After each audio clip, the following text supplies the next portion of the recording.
पिथौरागढ़ जिले में आज कच्चाहरी कुटी में डॉक्टर तारा सिंह के नेतृत्व में जतींद्र नाथ दास की बलिदान दिवस पर हवन का आयोजन करते हुए श्रद्धांजलि अर्पित की। इस दौरान उन्होंने कार्यक्रम में उपस्थित सभी बच्चों को उनके बारे में अहम जानकारी साझा की। क्रांतिकारी जतींद्र नाथ दास ने लाहौर सेंट्रल जेल में भारतीय कैदियों को अंग्रेजों की तरह सुविधा की मांग को लेकर 13 जुलाई 1929 को भूख हड़ताल शुरू की, लेकिन सुनता कौन। अंत में जतींद्र दास अपने मिशन पर डटे रहे और 63 दिन की भूख हड़ताल के बाद उन्होंने आज 13 सितंबर को अपने प्राण त्यागे। उन्होंने भारत माँ की आज़ादी के लिए अपने को बलिदान कर दिया। हमारी आज़ादी की नींव इन क्रांतिकारियों का बलिदान है। हम सब लोगों को राष्ट्र की एकता अखंडता के लिए पूरी तरह समर्पित होना चाहिए। पिथौरागढ़ जिले के वड्डा सुआकोट मार्ग पर नवनिर्मित शहीद भुवन चंद्र भट्ट द्वार का आज बेहद भव्य रूप से शहीद की माता कलावती देवी के द्वारा फीता काटकर शुभारंभ किया गया। उक्त कार्यक्रम प्रातः मड़ेगांव स्थित शहीद कुंदन सिंह शहीद स्थल पर शहीद को श्रद्धांजलि अर्पित कर एक भव्य और विशाल रैली का आयोजन किया गया, जिस पर क्षेत्र के विद्यालयों के बच्चों के द्वारा विभिन्न झांकियों के साथ रैली पर प्रतिभाग किया गया। इस दौरान रैली पर पूर्व सैनिक, कार्यरत सैनिक, छात्र छात्राओं तथा आम नागरिकों के द्वारा बेहद भव्य और विशाल रैली का आयोजन शहीद द्वार वड्डा तक किया गया। तत्पश्चात शहीद द्वार पूजन के उपरांत फीता काटकर द्वार का उद्घाटन कर शहीद को समर्पित किया गया। इस दौरान हजारों लोग इस पल के साक्षी बने। इस अवसर पर शहीद के चित्र पर पुष्प अर्पित करते हुए सलामी दी गई। पिथौरागढ़ प्रभारी निरीक्षक चंचल शर्मा के नेतृत्व में उपनिरीक्षक बबीता टमटा द्वारा माननीय न्यायालय से धारा 504 भादवी के अंतर्गत जारी गैर जमानती वारंट के अनुपालन में वारंटी अभियुक्त सौरभ बिष्ट पुत्र राजेंद्र बिष्ट निवासी सद्भावना कॉलोनी खड़कोट को गिरफ्तार किया गया। अभियुक्त को माननीय न्यायालय के समक्ष प्रस्तुत किया जा रहा है। पिथौरागढ़ पुलिस के द्वारा शराब के नशे में वाहन चलाने व लड़ाई झगड़ा कर शांति व्यवस्था भंग करने पर कुल 2 लोगों को किया गिरफ्तार तथा यातायात नियमों का उल्लंघन करने व मिशन मर्यादा के तहत कुल 132 लोगों के विरुद्ध की कार्रवाई। पिथौरागढ़ जनपद क्षेत्रांगत अवैध शराब की बिक्री व तस्करी करने होटल ढाबों की आड़ में शराब पिलाने बेचने वालों, मिशन मर्यादा व यातायात नियमों का उल्लंघन करने वालों के विरुद्ध कड़ी वैधानिक कार्रवाई की जा रही है।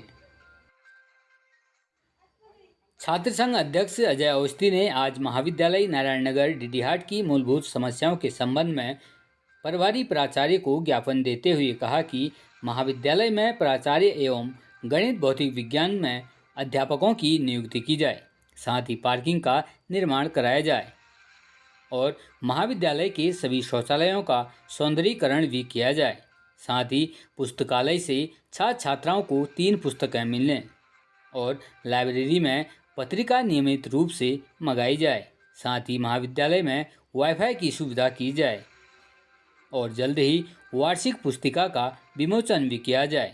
निम्न मांगों को यदि 5 दिन के भीतर नहीं पूर्ण किया गया तो सभी छात्र छात्राओं के साथ वह धरना प्रदर्शन करने को बाध्य होंगे, जिसकी पूर्ण जिम्मेदारी महाविद्यालय की होगी। डीडीहाट सामुदायिक स्वास्थ्य केंद्र में 3 सूत्री मांगों को लेकर आज धरना प्रदर्शन 29वें दिन भी जारी रहा। धरना प्रदर्शन कर रहे लोगों की मांग पूर्ण न होने पर आज प्रदर्शनकारियों के द्वारा आंखों में काली पट्टी बांधकर क्षेत्रीय विधायक व स्वास्थ्य मंत्री के खिलाफ प्रदर्शन किया गया। साथ ही प्रदेश सरकार तक आंदोलनकारियों की बात न पहुंचने का आरोप लगाते हुए भारी आक्रोश व्यक्त किया गया। इस अवसर पर आज अनेकों लोग उपस्थित रहे। कोतवाली चंपावत क्षेत्रांगत ग्राम सिमल्टा में पुलिस टीम के द्वारा अवैध रूप से उगाई गई लगभग 20 नाली भांग की खेती को नष्ट किया गया। साथ ही ग्राम वासियों को भांग की खेती के दुष्परिणामों के बारे में जागरूक करते हुए भांग की खेती नहीं करने हेतु जागरूक किया गया। इस दौरान अवैध भांग की खेती को करने के संबंध में कानूनी प्रावधानों के बारे में भी जानकारी दी गई। देहरादून में ड्रग्स पेडलरों को नशा उपलब्ध कराने वाले ड्रग्स डीलर को किया गिरफ्तार। एसटीएफ टीम के द्वारा श्यामपुर थाना क्षेत्र हरिद्वार से 55 लाख रुपए की स्मैक के साथ एक नशा तस्कर को गिरफ्तार किया है। पकड़े गए नशा तस्कर से 550 ग्राम स्मैक बरामद हुई है। टीम के द्वारा इस वर्ष अब तक 42 नशा तस्करों से 2 करोड़ 52 लाख की अवैध ड्रग्स बरामद की गई है। साथ ही प्रॉपर्टी अटैचमेंट की कार्रवाई भी जारी है।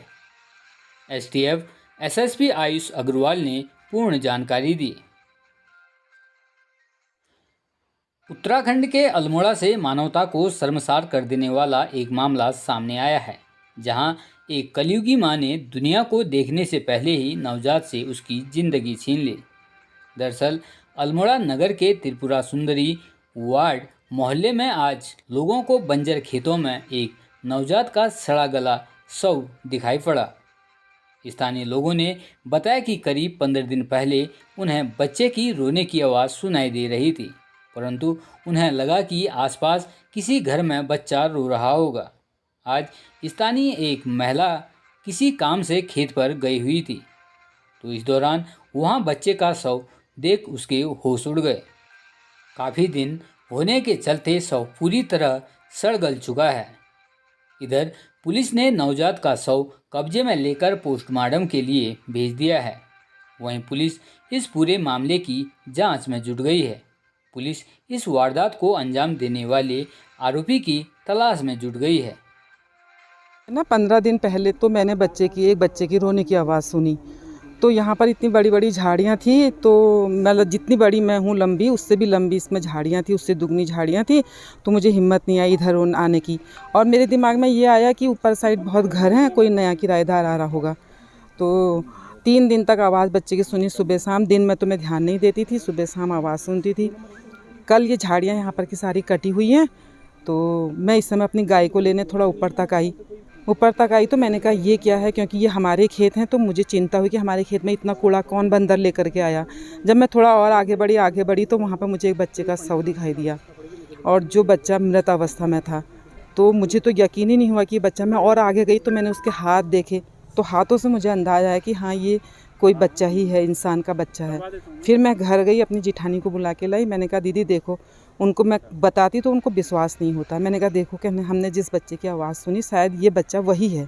और मुझे आज इस बच्चे का बहुत दुख है कि 15 दिन पहले मैंने रोने की आवाज़ सुनी, तो मैं यहाँ पर आई होती तो ये बच्चा शांत नहीं हुआ होता, ये बच्चा आज किसी जगह पर जिंदा होता।